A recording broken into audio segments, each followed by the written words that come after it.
Okay, great. We're going to kick off here. It is noon in Massachusetts. So good afternoon, good morning, good evening, depending on where you are in the world. And welcome to this edition of PON Live from the Program on Negotiation at Harvard Law School. My name is Nicole Bryant, and I am the Managing Director at PON. And for nearly 40 years now, the Program on Negotiation has led the world in research, curriculum development, and executive education trainings related to the fields of negotiation, mediation, and conflict resolution. And today we're delighted to have expanded our offerings to include a series of virtual events such as this one. And for today's event, we have the great pleasure of welcoming not one, but two business school professors. Our invited guest, of course, is NYU Stern School of Business Professor Dolly Chugh, who will be discussing insights from her work, The Person You Mean to Be, as well as previewing work from a new book for the first time. And we are delighted to be that space for her. I know that Max is going to introduce Dolly in just a few minutes, but let me say that among the many accomplishments on Dolly's very long CV, we are proud to note that she has a line item as an alum of PON via our graduate research fellowship. And this is the occasion for me to mention to all of our aspiring scholars and graduate students that the deadline for next year's fellowship is February 9th. So I know we will put a link in the chat if you are interested in learning more about our graduate research fellowship or our summer fellowship. Those deadlines are coming up in the next couple of weeks. And moderating the discussion with Dolly is her colleague and friend, Max Bazerman, the Jesse Isidore Strauss Professor of Business Administration at Harvard Business School. Max is a member of PON's Executive Committee and a renowned scholar, distinguished educator, and consultant. And we'll be seeing a lot of Max this spring. He will be back in April to discuss his newest work, which will be released around then, Decision Leadership, Empowering Others to Make Better Choices. That is co-authored with Don Moore, who will also be joining us for this PON live event. So Dolly and Max are going to speak for about 45 minutes. And then after that, we will reserve the last 15 minutes for a moderated question and answer session. If you have a question, please use the Q&A function at the bottom of the chat to enter it in. Of course, at any time during the discussion, you may also put comments in the chat section. And we do love that so many of you are familiar with that and are already letting us know where you're tuning in from. It is great to see people from all over the world. Finally, because I know we'll get the question, we'll be putting the video of this event up on the PON website in about 10 days, the time it takes to get the captioning up so that you can view it again or pass it along. Before I give the Zoom floor to our speakers, let me thank the PON staff members who have supported us and made this event possible and all of the events we do this semester, especially our event coordinator, Diane Long, and PON's assistant director, James Kerwin. Thank you both for all that you do today and every day.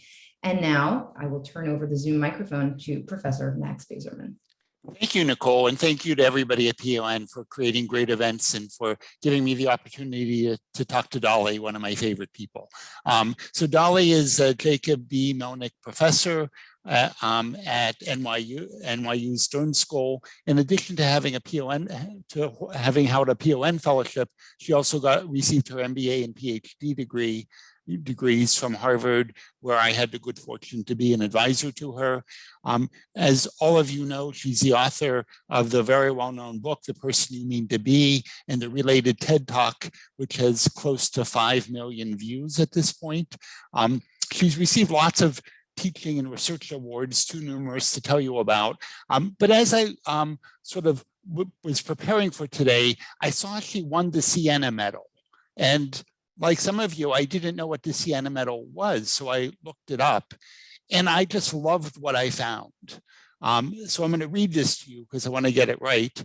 The Siena Medal seeks to recognize outstanding women who created a legacy of integrity, principled leadership, grace, and social change.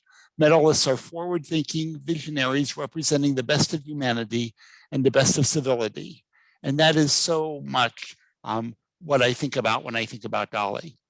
I'll simply finish the introduction by telling you she truly is one of my favorite people on the planet. So it's nice to have an opportunity to talk to her when life gets so busy. Dolly, time to bring you into the conversation. Back when you were a graduate student, and I remember those days very fondly, we worked together on something that, along with Mazrin Banaji, we called bounded ethicality. And you and I have both continued to build on that concept in somewhat different but related ways. And as I have followed your work, including your wonderful book, The Person You Mean to Be, you often use the phrase, the psychology of good people. So can you tell us what you mean by that? How does it relate to the book, The Person You Mean to Be, and your sort of amazing newsletter, Dear Good People? And the listeners can see a link to your newsletter, Dear Good People, in the chat, I believe. Well, thank you for such a nice introduction, Max. I love the opportunity that we get to chat with hundreds of PON fans from across the globe. Nicole, James, and Diane, thank you for all the work of bringing us all together. Max, I remember our early days. I can remember the phone calls and the meetings with Bazerman when we even generated the initial ideas of bounded ethicality, and we were really focused on this gap between how we saw ourselves or how we aspired to be and what our actual behavior was. There was this disconnect that we wanted to highlight, and it showed up in the ancestor of bounded ethicality was, of course, bounded rationality, where there was this gap between perfect and full rationality and how we actually showed up and the mistakes and biases and heuristics that affected our behavior. So that led us to bounded ethicality. And when I would try to explain it to people, particularly people who maybe weren't familiar with those bounded rationality roots, I kept finding myself just turning to phrases like, well, most of us think of ourselves as good people, but we have this way of thinking that's going to make it difficult for us to see anything else. And that led to me basically paraphrasing it as, it's the psychology of good people. It's this gap between what we want to see ourselves, our moral identity, as researchers call it. We want to see ourselves and be seen as a good person. And there's robust research that says that many of us care about that moral identity.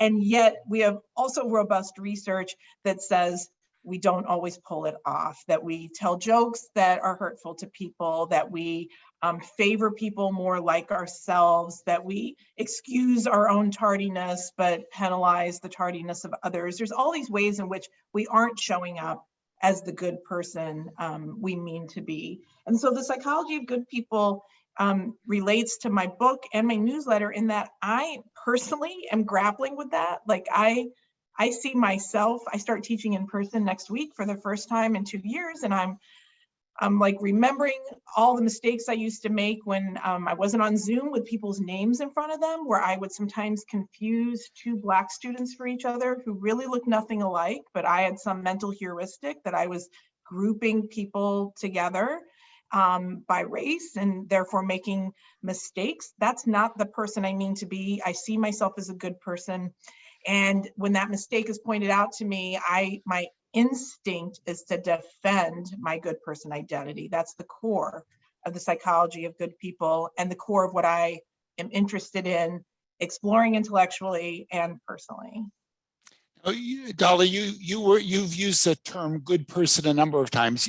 You also talk about goodish person, and that's a significant part of your book. Can you help us all understand the difference between a good person and a goodish person?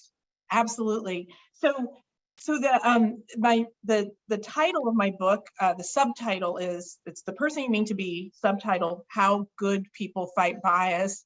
And it's a bit of a trick on the reader because I feel like the idea is to lure us in because we all think of ourselves as good people. But as soon as you get into the book, I pretty quickly argue that the evidence says that if good person means that we're never going to make mistakes, that we show no evidence of racism, sexism, homophobia, ageism, ableism, etc. If that's our definition of good person, we will not pull it off. The evidence is clear that even if we explicitly can live up to that, implicitly we will fall short. So let's break this down. In my first response to you, I said we care a lot about this identity.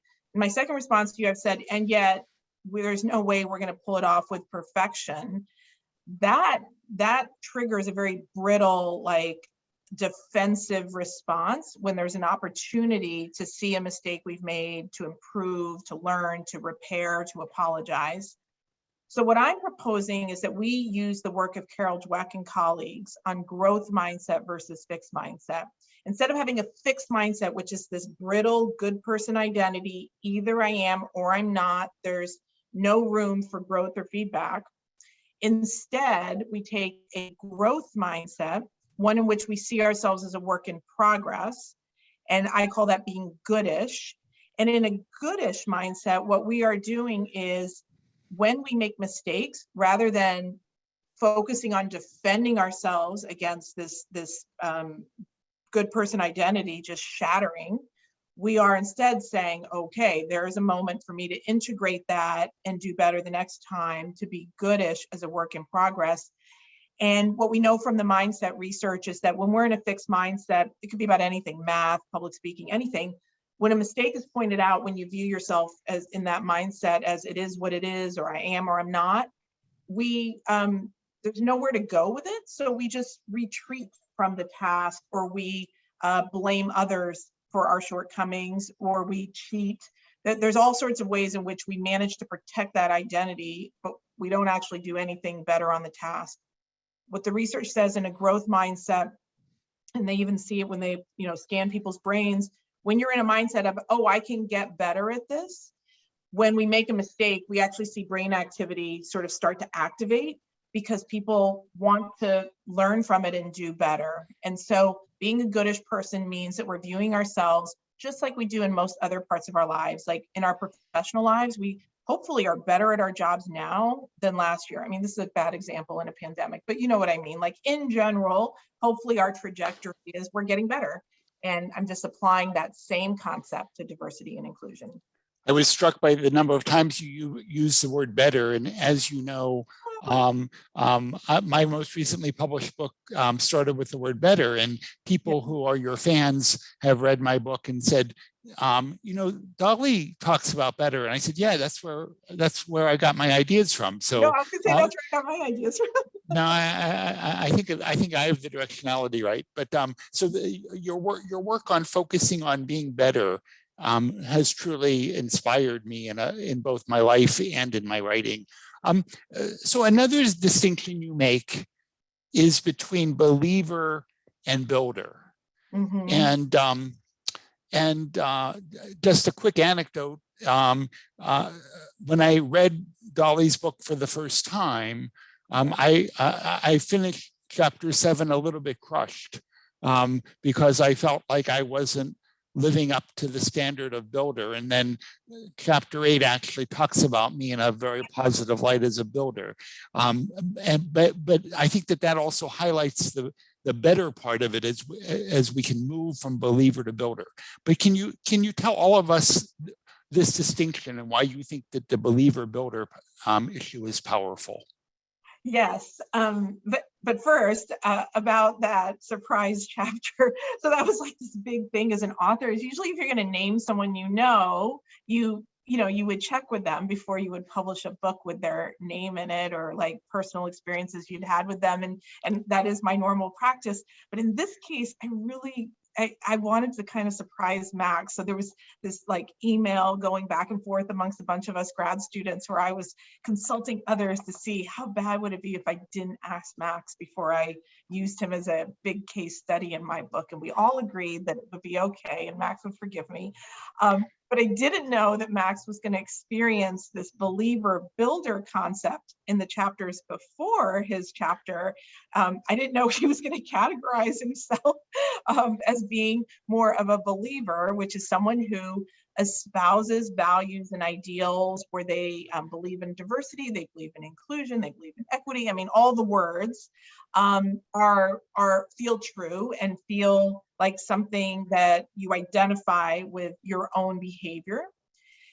And you also, when you're a believer, believe in the data and the science and the reality and the lived experience that says that For example, I'm just going to use a very US-centric example. In the United States, it is very clear that African Americans, that there is systemic racism and individual racism and explicit and implicit bias that has led to massive disparities on every meaningful life outcome for African Americans. There is no question about the data on that. If you're a believer, you believe that data. If you're not a believer, then my book isn't going to convince you otherwise. So the book was written for people who are believers, with the thought that we all want to move towards being builders, and builders are people who not just believe those things, but are building the tools, the communities, the teams, the processes, the courage, the families and communities to take those beliefs and make them a reality. And the way I wrote the book, it sounds very dichotomous, like either you're a believer or you're a builder. And actually, Max and I did a conversation like this. It was in person at the Harvard bookstore when the book came out. And in that conversation, he helped me realize that, wow, no, it's a continuum, not a dichotomous categorization. I wish I'd written the book a little more, and actually I'm not just saying this because Max is here, I say this in every talk I do, that really we want to think of being a believer as something that's always in a goodish way working towards being a builder. The chapter on Max was one in which I don't want to, for those who haven't read the book, I don't want to give away too much about that chapter, because not only did it surprise Max, there's a little surprise built in for the reader as well. But the notion there was to show how being a builder shows up in lots of small, I'm air quoting small, ways that are actually incredibly meaningful and significant. So Max probably didn't think of himself as a builder because there's so many things he does in a daily way that you know wouldn't necessarily be like, oh, I went and I staged a revolution. It was, I did some small things that consistently added up to building a different kind of work culture. But there's so many more things I can do, and that's why we want to become better, and that's why believer to builders on a continuum, and we can all continue to get to do better. So Dolly, we've been talking, ignoring the fact that we're at an event of the program on negotiation. And since you were a fellow here and you teach negotiation and you agreed to talk here, I think it's fair to move us in that direction. So can I kind of push you to apply your distinction of good people and believers versus goodish people and builders in the context of negotiation and conflict resolution? Yeah, absolutely. So when we think of all the core principles around negotiation and conflict management, a lot of them come down to the idea of creating some expansiveness in how we listen, expansiveness in moving from narrow positions to interests, the underlying interests of all the parties involved. Expansiveness in our perspective, like being able to go beyond our own perspective and take the perspective of others. I think that, I'm actually curious if anyone's done research to show this, but I think the logic and theory behind it is really clear that when we're in a, let's take a good person kind of either or mindset, our focus is not on the perspective of others, it's on defending our own identity, an identity we care deeply about. It is when someone has a perspective that we've done harm to them, that that they want us to know how we've hurt them. Our perspective is on pushing that away, because that would mean we're not a good person, either we are or we're not, as opposed to taking in the information about ways in which I may have unintentionally harmed someone else. And therefore it makes it when I can take in that information, I can more easily navigate that conflict, as opposed to simply trying to convince someone that their point of view isn't effective. And so as a goodish person, we are in a much better place to create value and to more deeply hear the interests of others in a way that we can incorporate our own interests, then when we're in that brittle state, I mean, think of it as brittle, think of it as a tightrope. None of those sort of metaphors lend themselves to the kind of expansiveness we're looking for in negotiations. So does that make the goal no conflict? No, not at all. It's exactly the opposite, right? I mean, we know from the research that the conflict that's bad is relational conflict or personal conflict. The conflict that's good is task conflict, when we can actually kind of surface our different perspectives. Relational conflict is exactly what's going to happen if you feel like someone's attacking your integrity. If they're attacking me, if I feel, I mean, I'll speak for myself, and I go in and out of this good person, goodish person. Sometimes when I'm in my good person, brittle mindset, and let's say a student,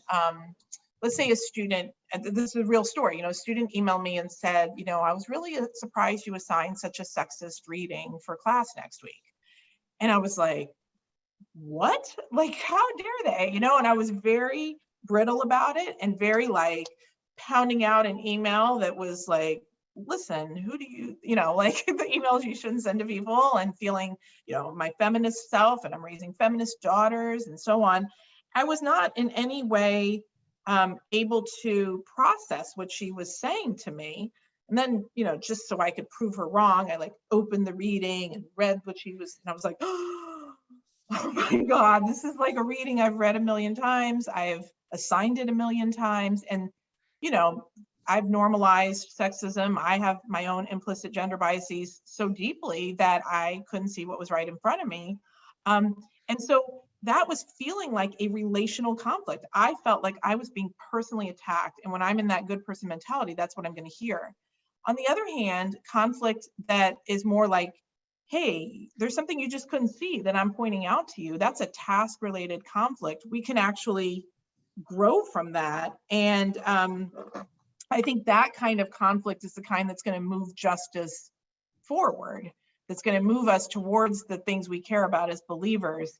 And I'll just end with one other thought about conflict, which is, when I wrote the book and I asked for feedback from a couple of friends, Christina Olson, who I went to grad school with, and she read the early draft and gave me some feedback. And one of the notes she gave me was, you start the book with a story from a Black Lives Matter protest I attended in 2015. And it was my first protest, and I felt very uncomfortable, and there was nothing wrong with the protest, it's just me.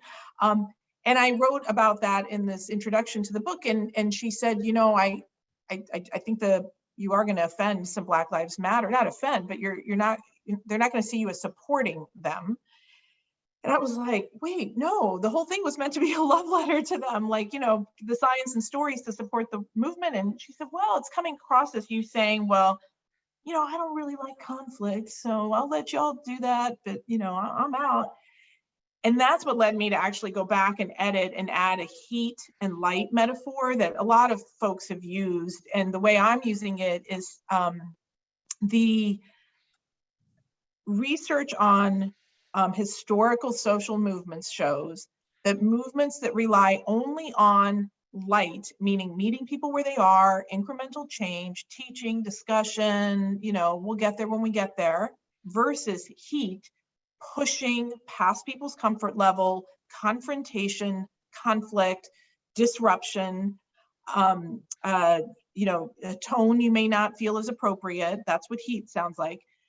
That movements that rely exclusively on light or movements that rely exclusively on heat have not made as many strides as movements that have elements of both. And so what that means is that conflict that looks like heat, that may make people like me uncomfortable because I'm all like, too scared of conflict, I'm actually doing the work a disservice if I'm not supportive of the heat, even if I'm not willing to bring the heat. And so that was a big lesson for me to see that research and realize that while in terms of temperament, we may each, like some of us, when something happens in a meeting at work and we feel like that wasn't appropriate, some of us may like bang the table and raise a fuss, and others might be sort of quiet about it, maybe send an email and maybe talk it over. And we may have opinions about how the other person would handle it. And what I want to offer is that what we want to do is actually, if you're the light person, be grateful some people are bringing the heat, because that's probably not what you want to do. And if you're the heat person, be grateful someone's got the patience to bring the light, because that's necessary as well. So conflict can also be thought of in those terms. Thank you, Dolly. So I'm going to switch the topic a little bit here and ask you a question. Certainly the potential authors out there would be interested in, but I think all of us might be. And that is to note that this book that you wrote, it's been enormously influential. I assume the sales are quite good, although I don't know the numbers, nor do I need to. But one of the things that I've noticed is that the Amazon ranking, which is an indicator of sales, continues to be relatively constant over time, whereas most books have a surge at the beginning and fall off of a cliff relatively quickly. Can you talk about why you think your book has this staying power where it continues to be popular over time? And it's now over 3 years since you published this book, even though it feels like yesterday to me. Yeah, that's been really interesting and unexpected. Everything, of course, makes sense in hindsight. So here's my hindsight explanation of that. It wasn't like a bestseller, like New York Times bestseller up front. It was selling then about what it's selling now, as you pointed out. But I think what it's done is meet people where they are. And we are living through times. The book came out in 2018. So think about what's happened in the world since 2018. There's been with some notable spikes in interest, there's been this arrival of new minds and new hearts to thinking about these issues. And I feel like it just keeps happening, where it's like when you have a party that's an open house party where people can come and go at their own pace, versus a party where there's like a start time, like a dinner party. I think this has been more of an open house in the sense that people are coming when they're ready or pushed to be ready. Maybe there's an incident, and feel like they need a place to start or refresh their knowledge on the kinds of topics I write about. And my book does, heat and light are both important, but my personal style is a little more light. So the book kind of has that element of, I share my own mistakes and my own grapplings. And so I think what it's doing is giving people a place to start that process or restart that process in a way that feels a little less threatening. I am fully in support of the books that feel a little more threatening. And I hope if my book is the starting point and then you need to go read those other books, you're ready to go read those other books, I really hope people do. But yeah, I think there wasn't, I think my book fills this little niche of it's evidence-based, but it's accessible, and it's kind of giving you a starter's kit if you need one. So Dolly, there's many comments in the chat about how useful people are finding the conceptual distinctions that you're making. And yet I want to transition soon. So I'm going to simply highlight 2 more conceptual ideas in your book and encourage people to go read it for themselves, because I'm going to shift gears. But I'll quickly mention headwinds versus tailwinds. Yeah. And Dolly talks about the 10% rule. But I'm going to encourage all of the people listening to go read about that directly for themselves, because I want to find time to switch gears so that we can learn about the new project, because everything we've been talking about so far is really a sort of an embellishment of what people could read in your existing book. But I'm privy to the information that you just turned in your second book to Simon & Schuster. Yes. Can you tell us what it is? What's the title? What's it about? And how is it different from what we've been talking about so far today? Yeah, absolutely. let me just mention one thing just to tie up the setup for the question. So for the 10% more rule, you won't find that in my first book, but you will find it online for free. If you go to dollychugh.com/newsletter, you see all my old newsletters, and just scroll down to the first one. It was the first newsletter I ever did, was the 10% more rule. So that was like May 2020. Thank you. You can find it there. Oh, and thank you, Diane, for the link. So yeah. Okay, so the second book. So the title is A More Just Future: Psychological Tools for Reckoning with Our Past and Driving Social Change. And that's a mouthful. Basically, here's what it's about. I finished the first book and I actually really liked the process of writing a book and wanted to do another one, but was in that like, what in the world could I possibly have left to say? I've said it all, I have nothing left. So I said, well, let me just keep track of like what's catching my attention. And I think one thing I really learned from Max's approach of writing books is like, having had the opportunity to sort of witness his writing of books, I noticed it would often come, like we would go to lunch and he would be talking about things or thinking about things or wanting to kind of learn more about something. And then 6 months later, he'd have a book draft about it. So it sort of sounds logical, but it was that the ideas could kind of come from what your own mind was gravitating towards. So what I did after I finished that first book was I was like, okay, I like reading the print newspaper and news online and stuff. So I'm just gonna keep a pile in the corner of my desk of articles that like I really find myself drawn to. And then at the end of a few months, I'm gonna go through the pile and see if there's any themes. And so we did that. And it was so weird. It was 80% of what I had put in that pile had to do with history.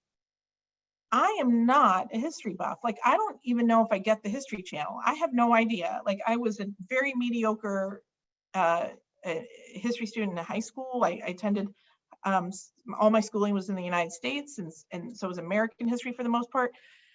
Like, why am I so interested in history all of a sudden? And when I looked at the articles, what they were this reckoning of, should a Confederate statue, a statue of a Confederate soldier or general, which means in the United States in the Civil War, there's a lot of debate over what the Civil War was about, but in the Civil War, the Confederate Army was fighting to keep slavery in the United States, and those statues are representing that division. Should that statue come down, or should revealing these quote unquote boarding schools in the United States where Native American children were taken from their parents and sent to these residential schools where there was rampant abuse and deaths of these children, and they were not allowed to speak their native language. And this took place in our lifetimes. Like, I know personally people who were children in those schools who are still alive today. And I'm reading about this stuff in these newspaper articles, and I'm realizing that what I'm reckoning with is this ideal I have of the country I live in and that I was raised in and that my parents immigrated to, and the reality that keeps coming out where historical events have become headlines. And this was 2018-19 when I was formulating these ideas. And so what I felt like I needed was, there are lots of great historians and others, journalists, who are capturing this knowledge and bringing it forth.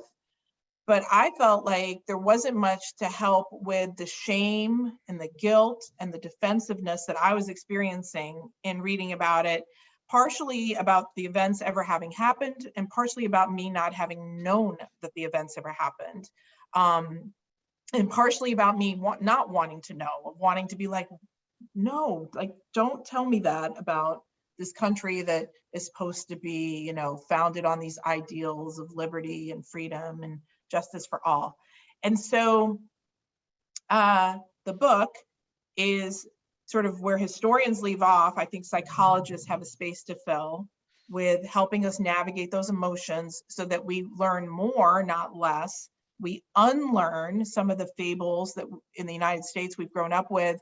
And I've been learning from talking to others that this is often true in other countries as well, that there's fables we've grown up with about what our community represents. So the book is some tools, how to embrace paradox, how to reject those fables that will allow us to unlearn whitewashed history. Thank you, Dolly. It's interesting you don't view yourself as a historian. So you mentioned that, and it's also striking that Joe Lepore, one of the world's most famous historians, who's at Harvard, also doesn't have traditional history training. So we might need to redefine what a historian is rather than simply have you claim not to be one, because I certainly both learned history by reading your book, but also had insights into history from reading your book. But I want to bring up one of my favorite pieces, because I've known you for a couple of decades, and I've always been inspired by your passion for justice for lots of different groups. But I learned something about how the civil rights movement was connected to you, which is kind of interesting because you were a very young person at the point of the civil rights movement, or close to non-existing at the time. So in your book, you actually talk about the connection between the 1964 Civil Rights Act and the fact that you happen to be here today, a citizen of the United States and a professor in an American university. So can you trace these seemingly independent events? Yeah, to give the timeline, I was born in 1968 in New Delhi, India, and my parents immigrated. Actually, my dad immigrated first in 1968 as a grad student, and my mother came soon after with me in 1969. And we've lived here ever since. And this actually led to some interesting conversations with my parents where we all have, this is part of the issue with history, is everyone has their own version of the story. I am not sure where I got the impression that we were being recruited. Engineers like my father were being actively recruited by the United States government, like, please come to the United States. Doctors, engineers, we need you. And we're gonna make it extra easy for you. Not easy, but that was poor choice of words, but we're gonna facilitate that through our immigration laws. And that's why you saw in the late 60s, a influx of Indian immigrants who happened to all be engineers and doctors. It wasn't a coincidence. That was the narrative that I understood growing up. I cannot quite pinpoint where I got that narrative. I know I'm not the only one who has that narrative. I saw an interview with the actor Cal Penn the other day, and he was saying the same narrative about his family. So we seem to, as a community, have this narrative. So I was shocked in March of 2020. This was actually I remember my last indoor restaurant meal was in March of 2020. And it was, I remember telling my husband and the two friends I was with that I had just been reading for the past week all this information that there was a connection between the 1965 legislation that led to my father being able to come here as an engineer and the 1964 landmark civil rights legislation in the United States that led to desegregation and change, a variety of changes in how Black people were treated in the United States. And I never knew those two things were connected. And what I had learned was that there was actually a direct connection in that if we are creating greater equality in our sort of use of public spaces, the 1964 law, we also need to create similar equality in our immigration opportunities, right? At that point, the immigration laws was written so that it very explicitly prioritized European immigrants, white European immigrants. And it was, not very, very difficult if you weren't a white European to come to the United States. And so there was all sorts of debate, I learned, about this law, and we shouldn't do this. We want to keep things as they are with the white European opportunities to come. And the way I understand it was, the response was, listen, don't worry, nothing's actually going to change. The law just needs to appear more fair, but the actual immigration patterns are going to continue to be what they are. Who else would want to come here? And what actually happened is stunningly different, right? So there were actually of the floodgates opened on Asian immigration, a chain migration where you can, bring family members. That was actually thought to be something that was going to help Europeans continue to bring Europeans over, was the motivation for that piece of the law. And instead, that actually ended up being a key mechanism for Asian and Indian migration to the United States. And so I'm just sort of blown away as I'm learning about all this, that I'm a direct beneficiary of civil rights legislation. I never knew that. I never heard that in my community. And to top it off, I do think there are members of communities that are labeled as model minorities, I'm putting it in air quotes, that view sort of the civil rights stuff is for others, that we don't need that as model minorities, whatever that means, and has sort of not viewed the opportunity to work in tandem in supporting a more just future, as opposed to sort of viewing us as being above it or not being grateful for ways in which we've benefited from it. So that was my revelation that I do share in the book, and am still unpacking within my own community and family and mind. Thank you, Dolly. So I'm going to ask one more question, but let me quickly note that I'm going to then turn it over to Nicole for the Q&A. And some of you are putting your questions in chat. So if you put a question in chat, copy and paste it into the Q&A, because Nicole's going to be using the Q&A to ask questions. Those of you who are providing comments in chat, that's just great. Feel free to continue doing so.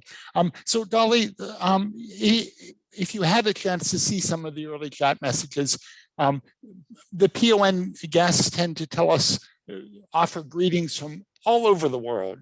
And one of the amazing features of the PON community is how international it is.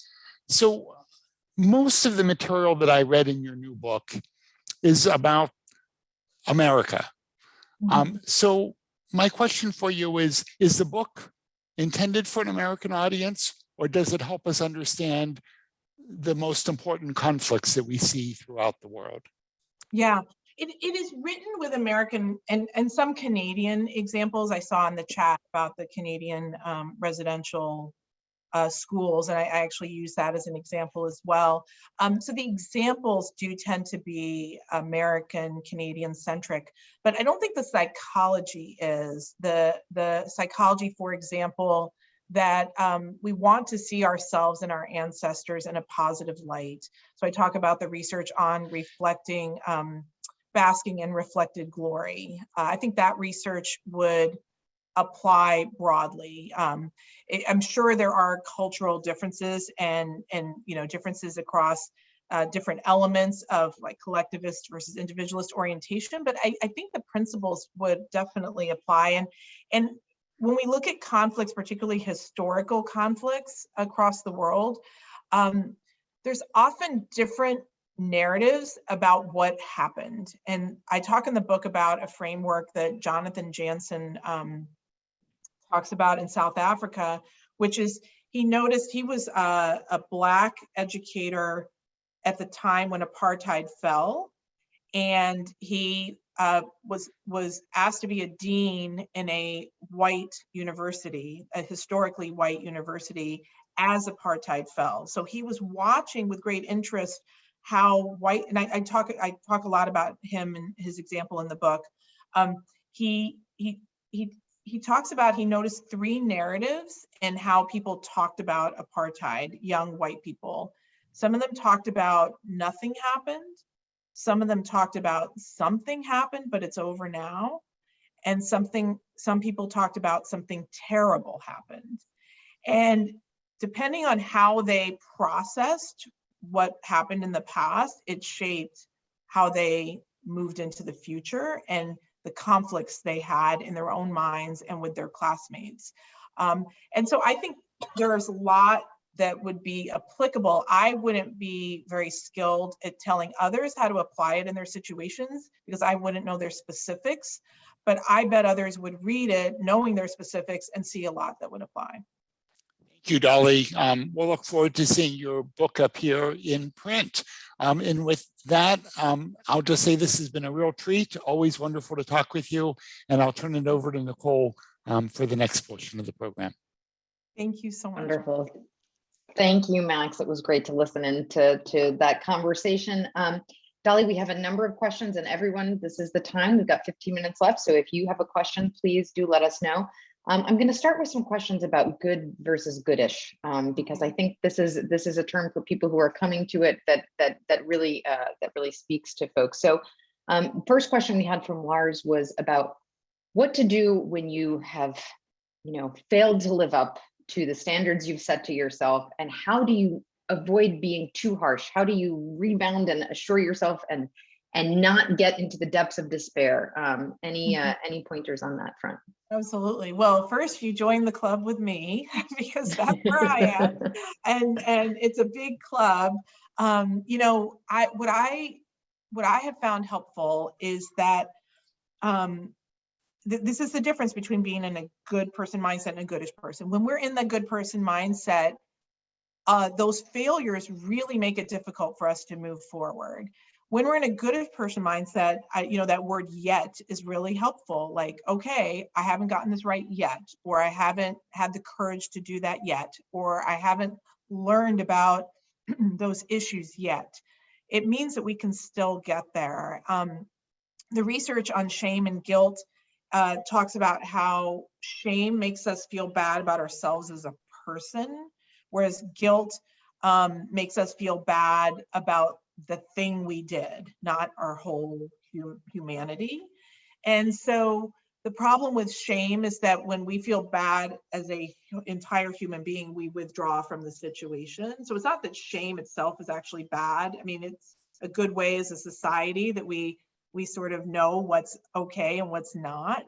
But we don't want to withdraw from the situation. We want to go through it. So I would really focus on moving away from thinking about myself and move to just the specific thing. Like, here's the thing I haven't figured out yet.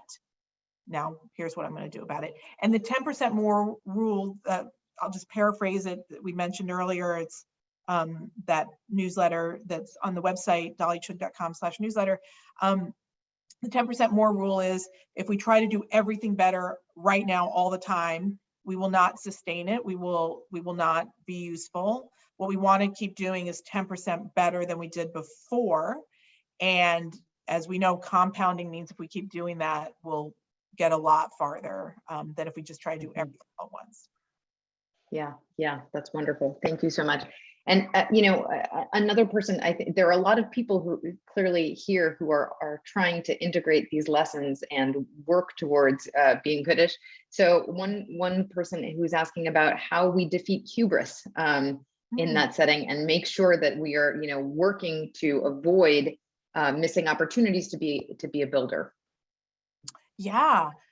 Hubris is such a good word. So hubris meaning like where we sort of see ourselves as better than we are is that's, I guess, what we're getting at. And become blinded, I think, to to opportunities for growth.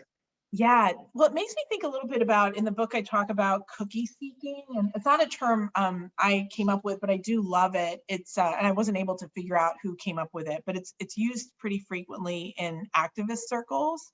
The idea with cookie seeking is that so for example, let's say, I'm working home today, my husband's working in his office, and when he gets home, I might continually drop hints about like all the little household tasks I took care of during the day while, doing my job. And, I see you smiling, Nicole, maybe. So guilty of cookie seeking. Yeah. And then I fielded that call from, the kids and the blah, blah, blah, blah. Yeah. And, what I'm really doing there is cookie seeking. I want him to say, oh, wow, you're incredible. How did you do all that? You are incredible, Dolly. And, but I shouldn't encourage you. Yes. Why are you feeding the monster? So cookie seeking, this idea that, we're looking for validation and affirmation. And well, guess what? It's totally human and normal. There's research, there's this study that was done where they compared how much we value that kind of validation and affirmation. And they compared it against a bunch of other things we value. Like, this was a pre-pandemic study. It was like time with a best friend, getting a paycheck, your favorite beverage, your favorite food, your favorite sex act, like all these wonderful things. The validation wins over all of those things. Like, we really want it. I mean, this is how the social media companies know that we keep coming back for more. So it's totally human to cookie seek. We don't want to shame ourselves for that. But we do want to see ourselves when we do it, particularly in this domain. So when I hear hubris, I hear a little bit of, so let's say I watch a movie, that's outside of my usual genre. I watch a movie that's about, Korean Americans, and I normally don't watch movies about Korean Americans. And then I start texting all my Korean American friends to tell them I watched this movie. Why am I doing that? Am I doing it because I genuinely think this is something that they were wanting me to watch this movie and I'm telling them I finally did? Or am I doing it because I want them to say, hey, good job, way to go? What am I doing there? What is my intention? And the reason cookie seeking is really costly, that kind of hubris is really costly to the things we care about, is it creates emotional labor for the people we're seeking cookies from, right? And we've all been on that side of it as well. And we're asking them to kind of make us feel better. And if it's happening in a situation that has to do with racism or sexism, where harm is being done to people, usually the people we're asking to do that extra emotional labor are the people who are also experiencing harm. So we're doubling the burden put on them. That's not our intention. Mm-hmm. Yeah, that's wonderful. Thank you. And yes, cookie seeking is a term that, and I think you mentioned raising daughters, and those of us also with children are trying to teach them that it is important to do things for your own sense of affirmation and to be proud of yourself, in the absolute absent a cookie from someone else. A question on what could be the roadblocks or the obstacles from being a believer and from going to being a believer to becoming a builder? Is it a change in mindset? Is it structural? And what tips could you give in that regard?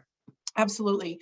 Well, let's start with the mindset piece. There's definitely a change of mindset needed. So it's really hard to be a builder if you're in a good person mindset, right? That's that brittle mindset, either I am or I'm not. Because when you start building things, I mean, think about Legos. When you're building a structure with Legos, you don't always get the piece in the right place, whether you're following the diagram or doing it from your own imagination. You sometimes put it and you move it and you redo it.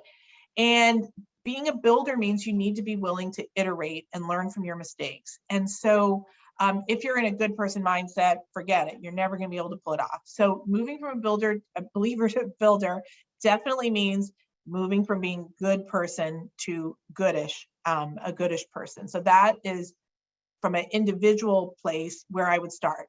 In terms of systemic or structural pieces, I mean, this has actually been a real growth area for me that really began while writing the book, was seeing the connections between the individual in the structures. And so there's a whole chapter in the book that got added. Actually, I had to go back and renegotiate with my publisher to add that chapter, because in the middle of writing the book, I suddenly had this epiphany, I cannot believe I'm not writing about systemic racism at all. I'm writing about it as if we all just could fix our individual biases, that would fix the problem. In fact, what we want to do is get better as we fix is the wrong word, as we recognize, address, challenge our individual biases, we get better at noticing the structural biases. So for example, we might get better at noticing that there are certain dress codes in the organizations we're part of that are favoring certain cultures, communities, races, ethnicities, and disfavoring others. That would be something we might not have noticed before. And once we noticed it, we can start to question it, challenge it, ask about it, wonder about it, change it if we have that authority. And so moving from being a believer to builder means also moving from thinking it's all something within our own mind to being better at noticing what's happening around us, what's baked in to the systems around us. That's great. You know, that is a good segue to, we have a number of questions about how to integrate this thinking in the workplace. Yeah. And, you know, you mentioned dress codes and office culture, but as a leader, you know, or as a person who's a member of a team, how do you integrate this, you know, not just at the individual level, but in your organization, in your group, this thinking, so that there can be an actual discourse when somebody, you know, something goes wrong, or someone makes a mistake, or someone is not living up to how they want to be and who they want to be. Absolutely. Yeah, and there's lots of work examples in the book. Actually, the book was published by HarperCollins, but the imprint, sort of the sub part of HarperCollins, was Harper Business. So they really wanted lots of work examples in there. So I think the one tool that's gotten maybe the most utility for people is the 20-60-20 rule. So maybe I'll quickly summarize that. And again, there is actually, this is, in addition to being in the book, it's also in one of the free newsletters. I think it was sometime last summer of 2020, one of the newsletters, maybe like July-ish. The 20-60-20 rule is something I borrowed from my consulting days before I went into academia, where our senior partner, Susan Annunzio, used to tell CEOs when they would say, oh, we need to have this sweeping giant change across our organization, we need to get everybody on board. And she would say, no, we don't actually have to get everybody on board. What we need to do is figure out who are the 20% of people who are like, yes, this is great, this new change, you know, whatever it is, the new accounting system, like, thank goodness we finally got rid of that old accounting system, let's make this new one a reality. Those people are like ready to go on that issue. Let's call them the open 20. And then there's 20% of the people who, you know, they might be perfectly nice people, but on this issue, they're never coming with you. They hate the new accounting system. They're going to be very vocal about it. Closed 20. And then what's left is this middle group of 60 that's kind of like, oh, all right, whatever. Like we have a new accounting system. Like they're not deeply engaged on this particular issue. And the number is, you know, whatever, 20-60-20. The numbers are made up, but the idea is that there's sort of these buckets.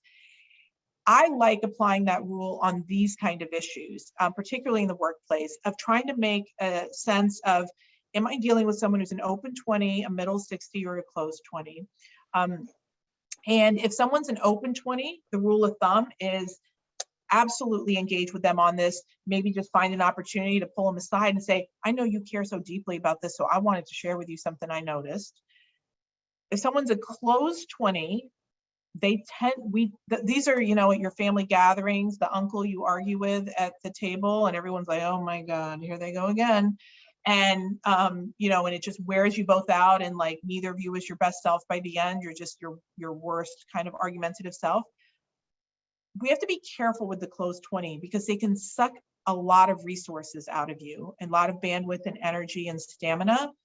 If they're in a position where they're doing harm to others, if they have authority, think about ways in which you can challenge that, either directly with them or outside of a direct interaction with them.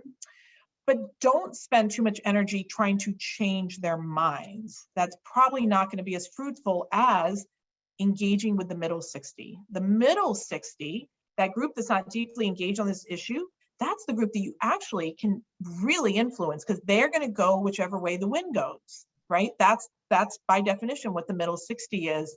And the research, Bob Cialdini and others who've done research on influence, they've shown that when someone isn't deeply engaged or entrenched on an issue, the most effective way to influence them is through stories, through humanizing an issue.